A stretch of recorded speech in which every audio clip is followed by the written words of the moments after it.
Hello， 大家好，这里是冷蔷薇，一个喜欢 TCG 的牌佬。今天为大家带来一期08的黄黑路飞的构筑及打法思路分享。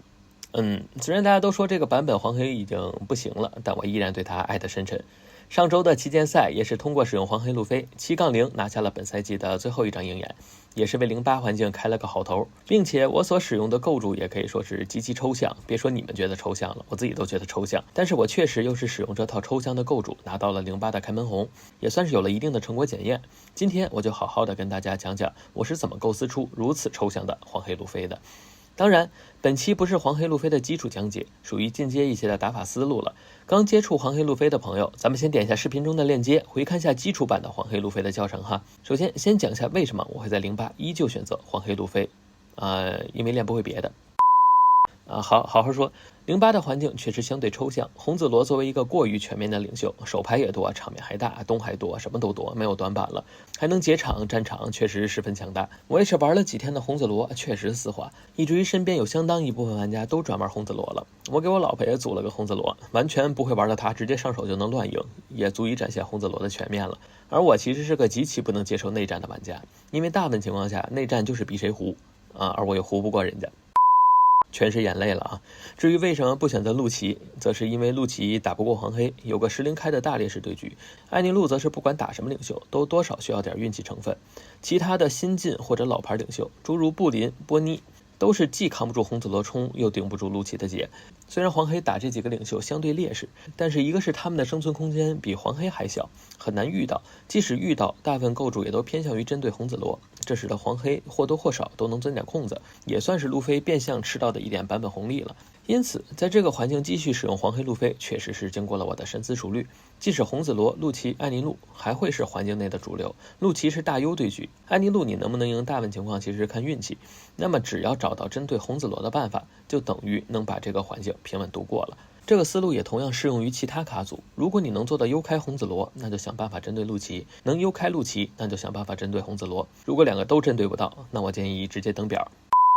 对于竞技玩家来讲，有超主流的环境往往打起来更简单，只需要要么加入要么针对就可以了。因此我这套构筑可以说是也是完完全全的为了针对红子罗而诞生的构筑了。不过我能在旗舰打出7-0的绝杀操作，多亏了平日里好兄弟们陪我练牌，对我指导。但是如果你身边的朋友总是没有时间，想出门打牌却又天气不好或者距离太远，再或者你是个社恐，怕麻烦别人，如果你也常被这些问题所困扰，不妨来试试决斗频段，一个帮牌佬随时随地打牌的好东西。无需下载任何软件，手机打开微信小程序，电脑打开官网，3秒完成注册，并且操作简单，1分钟上手。打开电脑，架好手机即可开打。决斗频段内置多种游戏分类，可以满足不同游戏玩家的打牌需求。还等什么？快扫描屏幕中间的二维码来决斗频段，开心快乐的打牌吧！想打牌来决斗频段。说回正题，讲下理解，其实只有几张重点卡。首先是艾斯，我这个构筑有个比较鲜明的特点，基本放弃了艾斯，只带了一对大小艾斯。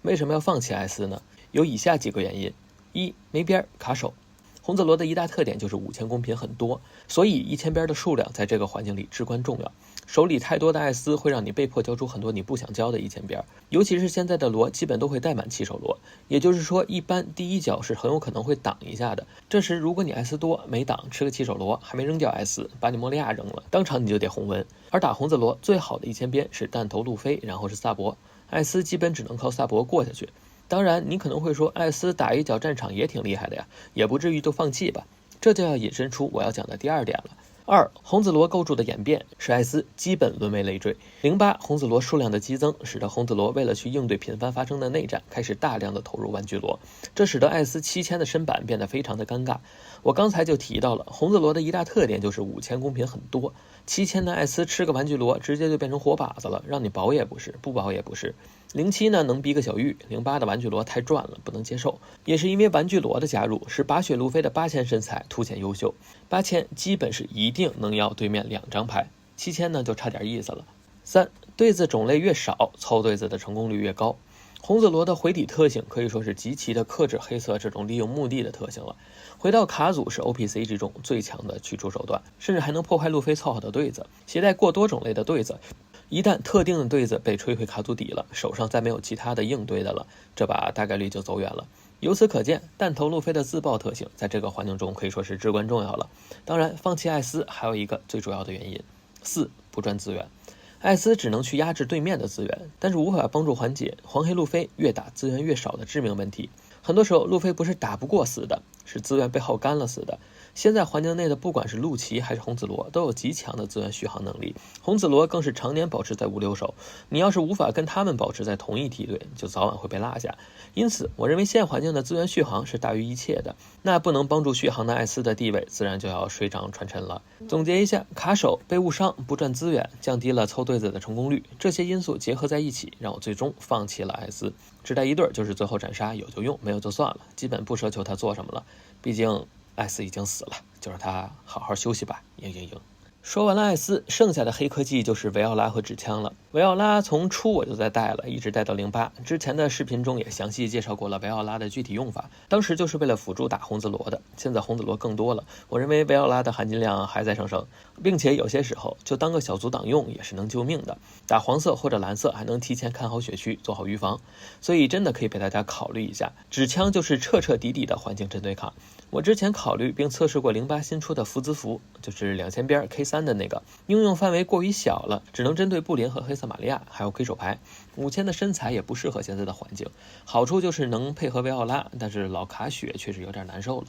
5费的弹头娜美和5费的雷霆萨博我也都测试过， K5 能应对这个环境里绝大多数你想应对的单卡了。娜美呢是触发不够用，雷霆萨博要丝血不够灵活，最终还真是我当初最不看好的纸枪站到了最后。同样是 K5， 纸枪又不能战场，还只低了1费，还没有边，一开始确实不看好，但后来我发现对于黄黑路飞来说，低这1费确实相当关键。4费纸枪过强，剩余6费刚好够路飞打 combo。对2的 cost 有时能帮助弥补墓地5的数量不足的问题，算是变相的帮助凑对子了，并且目前来讲也不会有人防路飞的 K5 触发，万一真从血里跳出来了，能给对面吓死。当然这张卡打红子罗的主要优势在于，当前环境的红子罗场上可能占很多的诸如黑色玛利亚、3费布林这种打点很小，不能算作有效公平的生物战场，你点杀到一个奎因都能很大程度上的削弱红子罗的有效战力，这使得哪怕你只是变个7000头先苟着，红子罗都不一定能打得穿你的防线，能极大的提高9000头一血的成功率。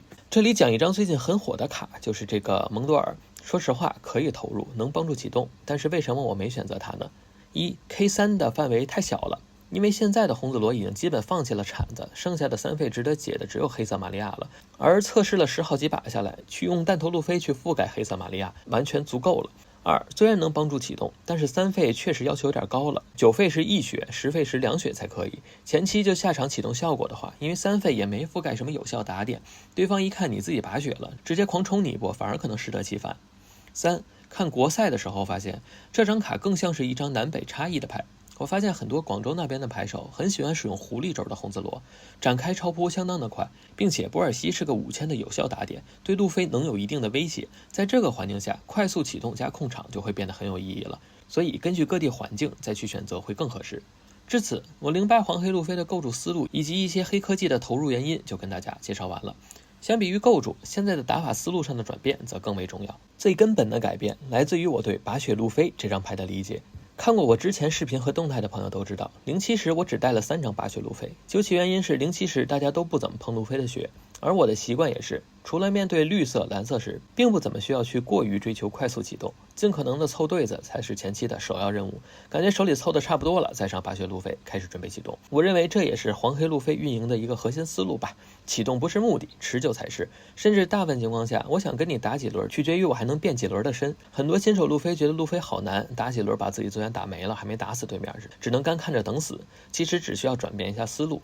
而到了08不一样了，大部分红子罗人家不跟你耗，6、7费的时候给你打到1血或2血，下轮直接就开始积德 TT 冲你了，打不死你没关系，给你手牌打到5张以下，你基本也玩不了了。你要是在无脑放血打的，直接2个血手罗伺候，万一给你的小的或者莫利亚扔了，也是直接翻身无望了。路飞不怕人打你，但他怕人哭哭打你啊。路飞也不是不想变身启动，而是路飞不喜欢被人逼着启动。路飞只有节奏在自己的手里，才有应对红子罗的资本。所以目前来讲，我应对红子罗的胜率比较高的打法就是前期不要无脑放血，适当保护个1到2角，在7费或者6费8费时，利用光月日和配合拔血路飞，1轮撕2血的亏手启动。这里能撕两血是因为日和做一个拔血路飞，然后用小路飞变身变出来，接着启动拔血路飞的效果再撕一血，瞬间撕到两血，并且获得了7000头的护航。因为启动时间较早，红子罗的场面还没有起来，如果想对7000头造成实质性的伤害，起码也需要消耗他3到4个东吧，而消耗了这么多的东，也就很难再展开什么实质性的场面或者处理你的场面了。再到下轮的8、9费的时候，把血拔完，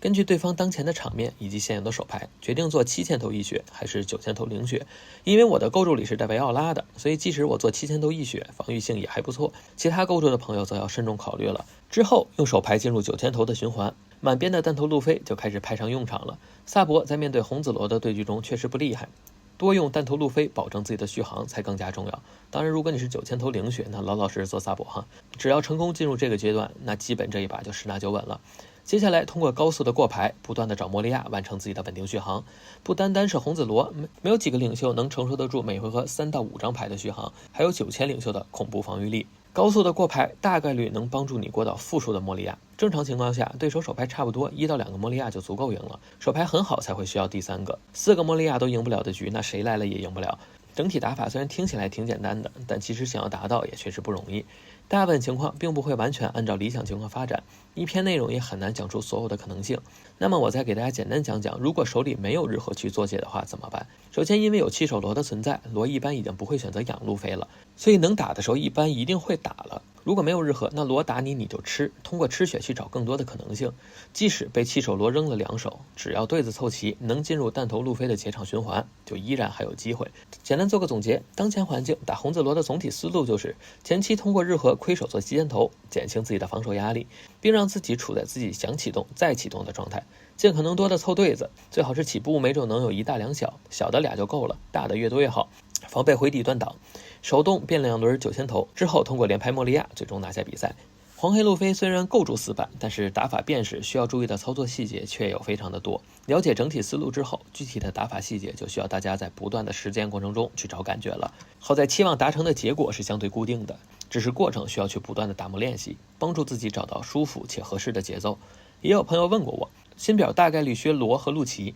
那路飞作为丙4卡组之后能不能起飞？说实话，我并不太看好路飞表后的表现。路飞现在还能活得比较滋润，其实全靠罗和路奇的帮忙。诸如波尼、布林、大和这类路飞并不好打的对局，正因为有罗和路奇的打压，他们才很难翻身，并且即使遇到，他们也是更多的都在针对红子罗，也是给路飞一定的喘息机会。一旦罗和路奇受到了打压，那些路飞不好打的领袖全都放出来了，迟迟没有被加强过的路飞的生存空间可能会被进一步压缩。等到了那时，我再去研究新的思路给大家做分享吧。好了，本期视频呢到此就正式结束了，希望我的分享能为还在坚持黄黑路飞的玩家一定的帮助。这里是冷蔷薇，一个喜欢 TCG 的牌佬，咱们下个视频再见。